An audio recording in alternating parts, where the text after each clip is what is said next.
Students, electric flux के lecture के बाद हम लोग इलेक्ट्रिक फ्लक्स को ही इस्तेमाल करते हुए अपना एक पहला लॉन्ग क्वेश्चन जो बोर्ड में बहुत इंपॉर्टेंट भी है वो हम लोग समझते हैं। स्टूडेंट्स, जो हमारा टॉपिक है वो है electric flux to a surface enclosing a charge.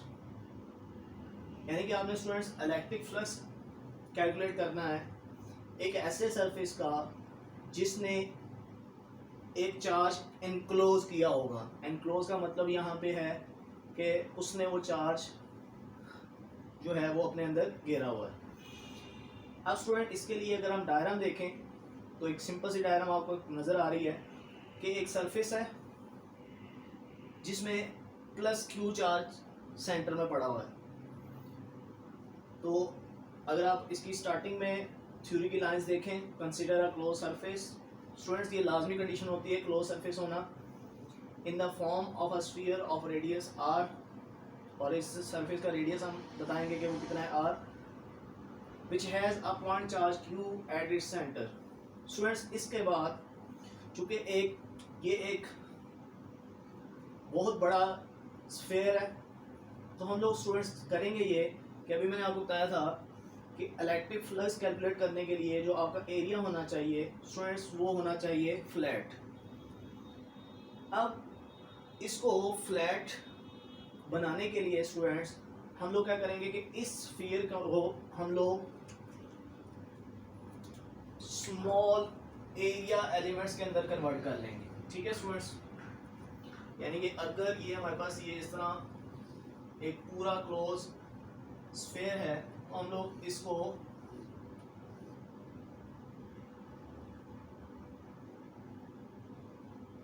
इस तरह स्मॉल एरिया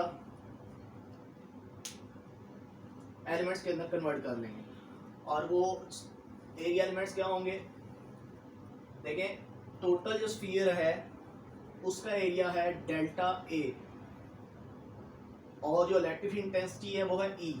तो जब हम इसको छोटे छोटे एरिया एलिमेंट्स में कन्वर्ट करेंगे, जैसे सबसे पहले डेल्टा A1 एक एरिया बना, फिर डेल्टा A2 अप टू सोन ये कितने बनेंगे डेल्टा AN। तो इसी तरह इलेक्ट्रिक इंटेंसिटी भी हम क्या लिखेंगे E1 E2 and up to सोन हम EN तक लिखेंगे। ठीक है स्टूडेंट्स, जैसे ये आपने डिवाइड किया तो इसको बहुत सारे एरिया एलिमेंट्स और उन्हीं के ही आगे इलेक्ट्रिक इंटेंसिटी होगी। तो स्टूडेंट्स, अगर आप टोटल फ्लक्स कैलकुलेट करना चाहते हैं तो टोटल फ्लक्स आप कैसे कैलकुलेट करेंगे, टोटल फ्लक्स फर्स्ट एरिया का फ्लक्स प्लस सेकंड एरिया का flux up to so on students nth area का फ्लक्स। अब फ्लक्स फर्स्ट एरिया का आप कैसे निकालेंगे students, E1 dot delta A1। आपने फ्लक्स का फार्मूला क्या सीखा था, phi is equals to E dot A. तो स्टूडेंट्स उसी को आपने लिखा है E1 डॉट डेल्टा A1, ये फर्स्ट एरिया का फ्लक्स आ जाएगा। इसी तरह सेकंड का क्या आ जाएगा, E डॉट डेल्टा A2, ये सेकंड एरिया एलिमेंट का आ गया। अप टू सोन आप इसको लिखेंगे EN डॉट डेल्टा AN। अब स्टूडेंट्स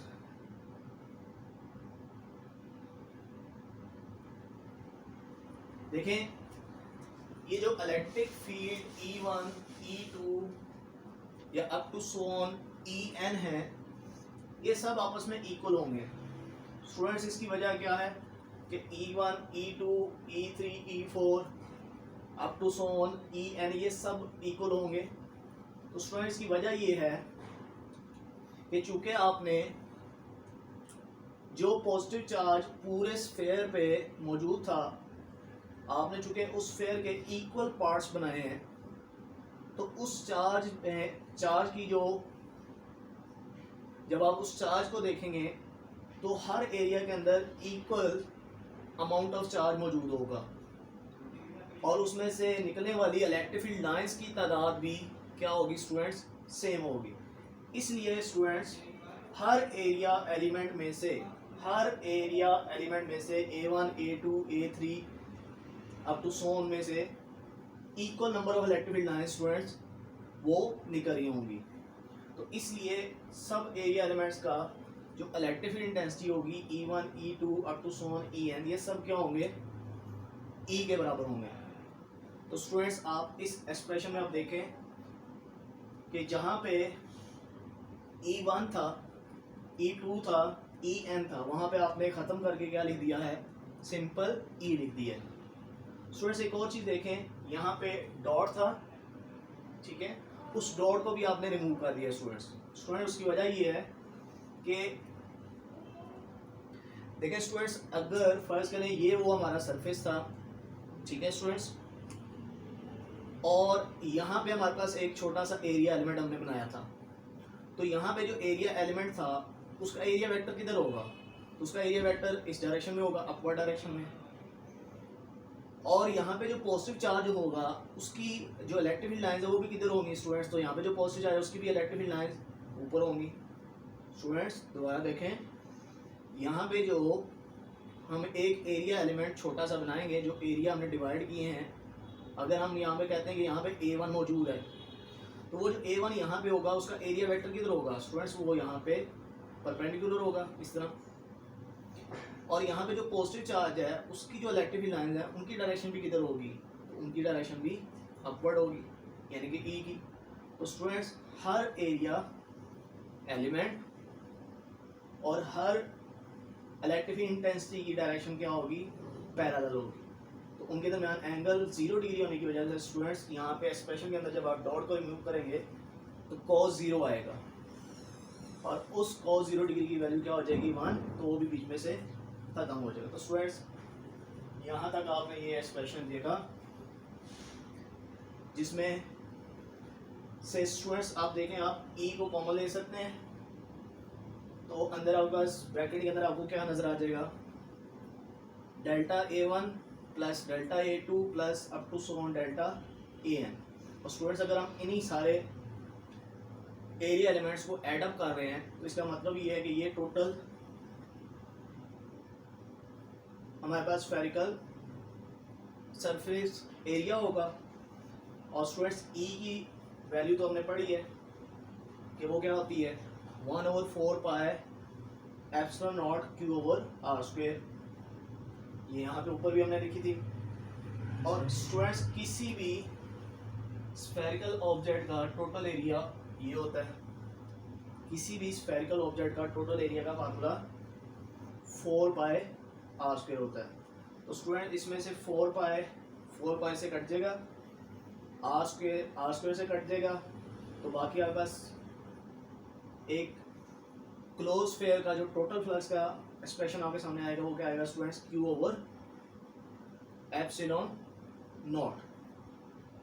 इस तरह स्टूडेंट्स आप किसी भी क्लोज सरफेस का टोटल फ्लक्स कैसे कैलकुलेट करेंगे, आप उसमें मौजूद जो चार्ज है Q, उसको आप डिवाइड कर देंगे स्टूडेंट्स ε0 पे।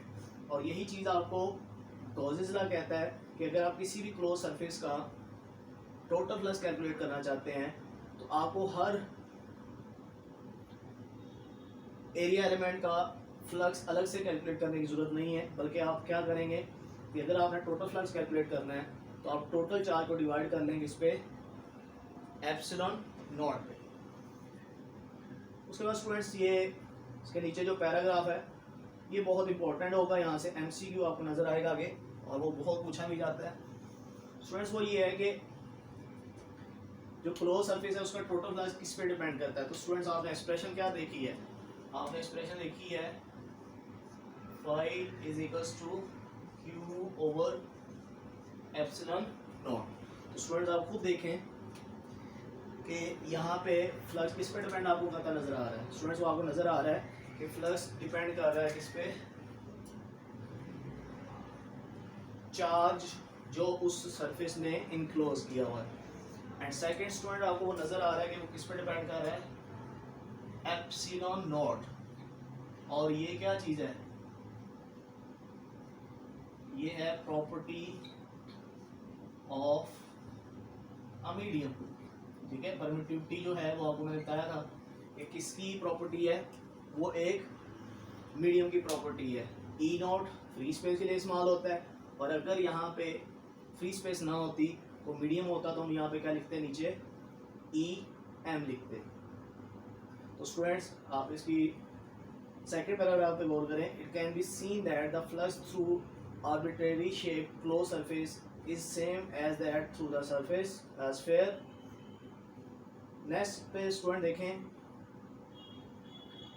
जो लाइन लिखी है ये बड़ी इंपॉर्टेंट है कि जो इलेक्ट्रिक फ्लक्स है, जो टोटल इलेक्ट्रिक फ्लक्स है एक क्लोज सरफेस का, it does not depend on the shape, इसका शेप के साथ कोई तल्लक नहीं है, and geometry of close surface, यानी कि उसके एरिया के साथ भी उसका कोई तल्लक नहीं है, बल्कि वो किस पे डिपेंड करता है। तो स्टूडेंट्स वो डिपेंड करता है charge in close, and second medium जो वहाँ पे मौजूद है। तो स्टूडेंट इसी के एमसीक्यूज आप देखें। फर्स्ट एमसीक्यू देखें स्टूडेंट्स कि टोटल फ्लक्स हम लोग कैसे कैलकुलेट कर सकते हैं, उसकी एक्सप्रेशन क्या है। तो स्टूडेंट्स अभी आपने सीखी कि टोटल फ्लक्स की जो एक्सप्रेशन है वो हमारे पास क्या है, Q ओवर एप्सिलॉन नॉट है। स्टूडेंट उसके बाद सेकंड एमसीक्यू अभी मैंने आपको डिस्कस करके बताया कि electric flux through a close surface किस पर डिपेंड नहीं करता। तो students A option shape, medium and charges पे डिपेंड करता है। स्टूडेंट्स थर्ड में देखें, the direction of vector area is, vector area की डायरेक्शन कहाँ होती है। तो स्टूडेंट जो सरफेस होता है उसके परपेंडिकुलर, सो बी ऑप्शन देखें, perpendicular to flat surface. Student third देखें, बहुत इंपॉर्टेंट है स्टूडेंट्स,